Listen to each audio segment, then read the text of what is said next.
आज हम लोग संपत्ति और दायित्वों का पुनर्मूल्यांकन करने के लिए सीखेंगे। क्या सीखेंगे? संपत्ति और दायित्वों का पुनर्मूल्यांकन। पुनर् मतलब क्या होता है? दोबारा, है ना। री वैल्यूशन, है ना। री वैल्यूशन अकाउंट बनाने के लिए सीखेंगे।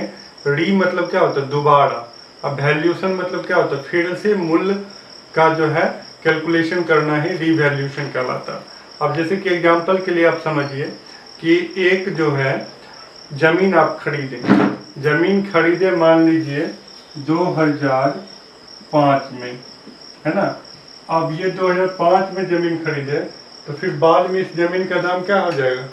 बढ़ जाएगा, है ना। तो बढ़ जाएगा। मान लीजिए 2008 में अगर हम आपसे पूछे तो इस जमीन का मूल्य जो है, अगर 2005 में खरीदे जमीन 5 लाख का, कितना में खरीदे? 5 लाख में। और 2008 में अगर आपको पूछे जमीन का दाम कितना होगा, क्या 5 लाख का 5 लाख ही रहेगा या कोई फर्क होगा? फर्क होगा सर। क्या फर्क होगा बताइए? तो दाम कुछ ना कुछ इंक्रीज कर जाएगा, बढ़ जाएगा।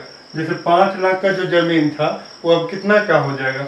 मानते हैं वो कुछ ना कुछ बढ़ जाएगा, मान लीजिए वो 8 लाख का हो गया। तो यही हुआ री वैल्यूशन। री मतलब क्या? दोबारा, है ना। कोई फोन करता तो क्या बोलते? री कॉल करो, आवाज नहीं आ। री मतलब क्या? दोबारा, है ना। री वैल्यूशन अकाउंट जो हम बनाएंगे इसका मतलब होता है संपत्ति। व्यवसाय में जो संपत्ति है उसको खरीदना नहीं है, बेचना नहीं है। क्या करेंगे? फिर से सिर्फ हम उसका क्या करेंगे?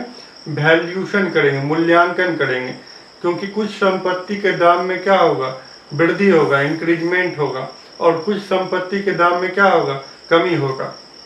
हम क्यों करते हैं ये? हम इसलिए करते हैं कि जब कोई नया साझेदार प्रवेश करेगा या अवकाश ग्रहण करेगा या मृत्यु होगा तो उस स्थिति में क्या होगा? जो हम फर्म का फिर से एक जो है कैलकुलेशन करते हैं कि हमारे एसेट्स और लायबिलिटी का वैल्यू क्या है, क्या चेंजिंग हुआ। जैसे एग्जांपल के लिए समझिए कि ए और बी जो है दो पार्टनर है। कौन कौन पार्टनर है? ए और बी पार्टनर है। अब 2008 में जो है एक नया पार्टनर को इंटर करना है, सी को इंटर करना है। तो हम चाहेंगे कि सी के प्रवेश से पूर्व, सी के प्रवेश से पहले जो है संपत्ति और दायित्व को क्या कर लिया जाए? पुनर्मूल्यांकन कर लिया जाए। किस संपत्ति का दाम बढ़ रहा और किस संपत्ति का दाम घट रहा। तो ये हम लोग कैलकुलेट कर लें।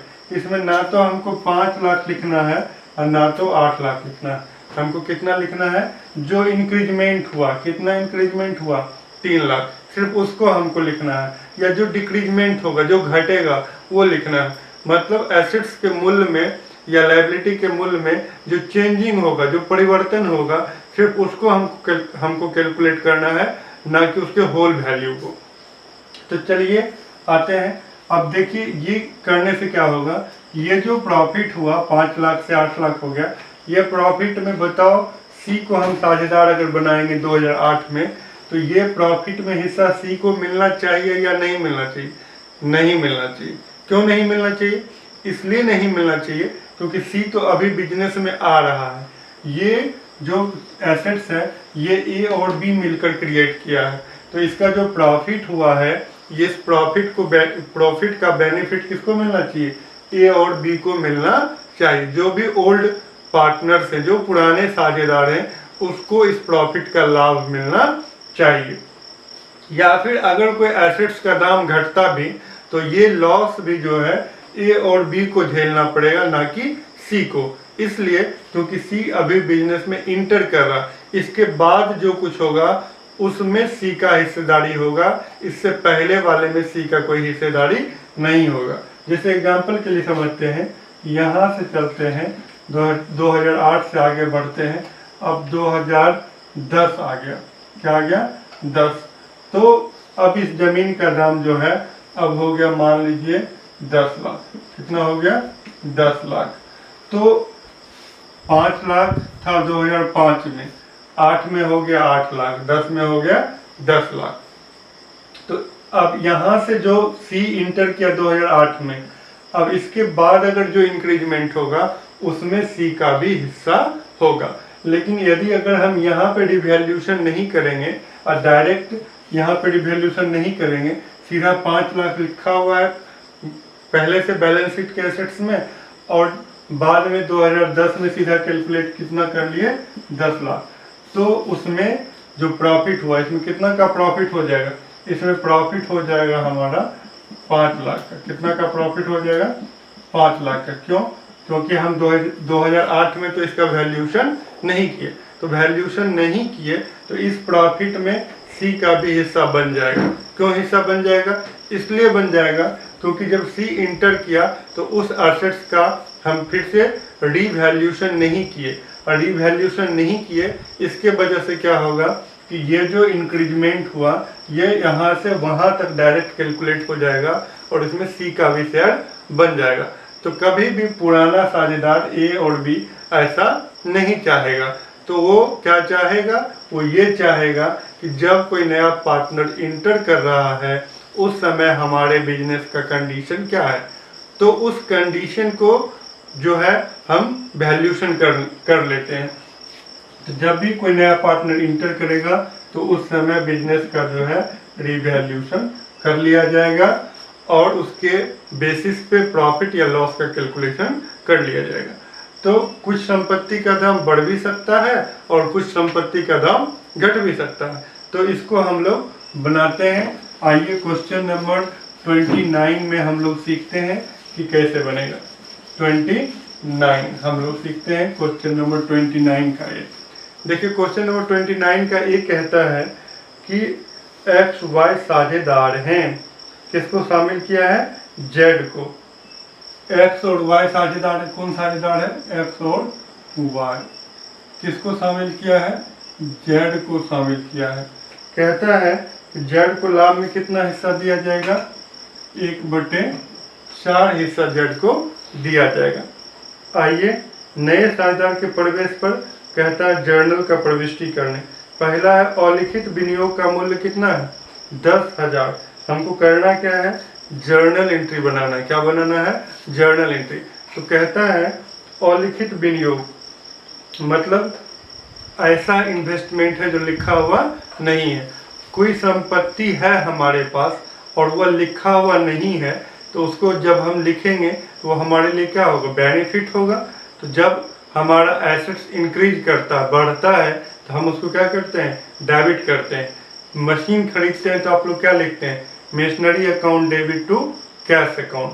बिल्डिंग खरीदते हैं तो क्या लिखते हैं? Building account debit to cash account. Furniture खरीदते हैं तो क्या लिखते हैं? Furniture account debit to cash account. जब भी एसेट्स बढ़ेगा, संपत्ति बढ़ेगी, तो उसको हम डेबिट करते हैं। तो आइए लिखा हुआ पहला में अलिखित विनियोग का मूल्य है 10,000। अलिखित विनियोग अनरिकॉर्डेड इन्वेस्टमेंट है ना? Unrecorded investment. Unrecorded investment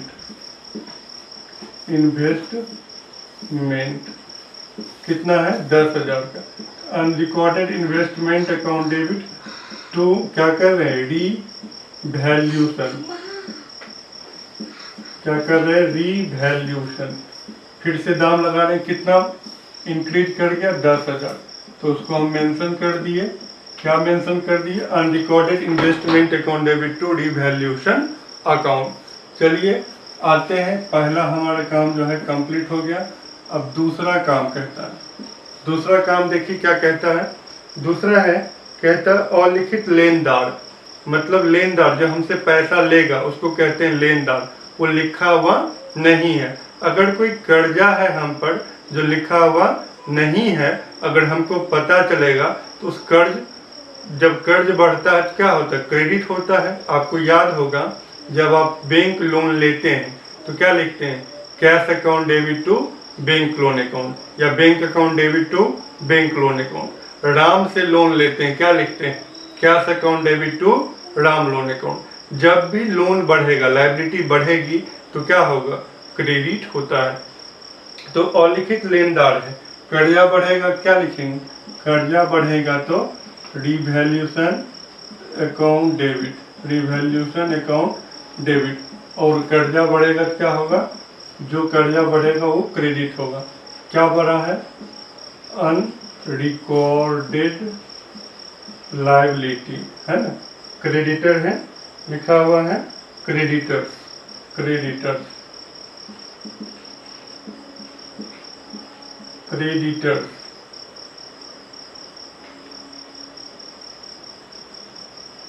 creditors कितना बढ़ गया है?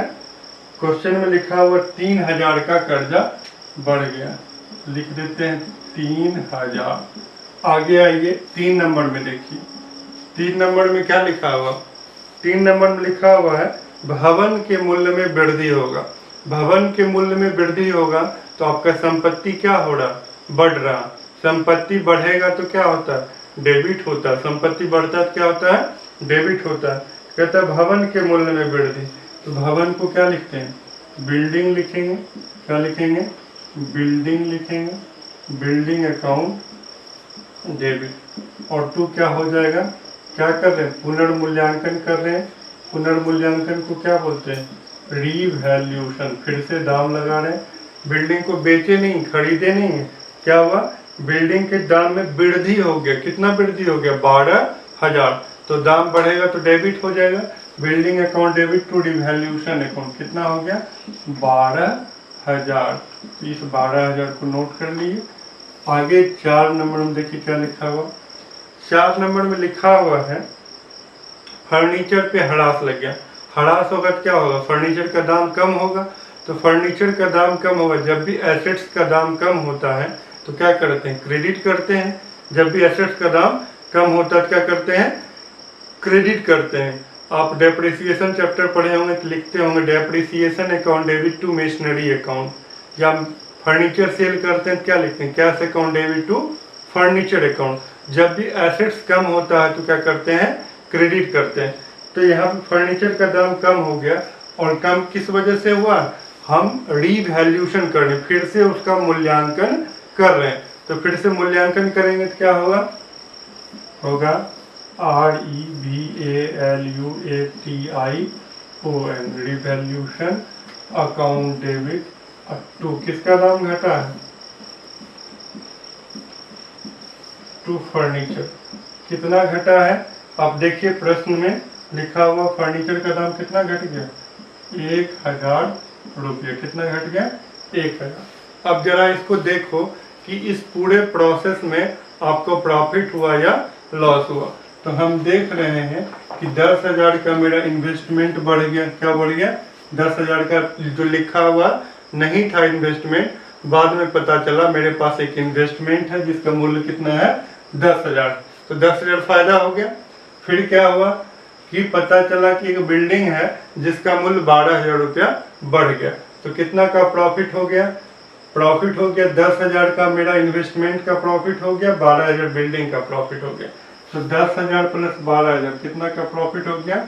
22,000 का प्रॉफिट हुआ। कितना का प्रॉफिट हुआ? 22,000 का प्रॉफिट हुआ। कितना का प्रॉफिट हुआ? 22,000 का प्रॉफिट हुआ।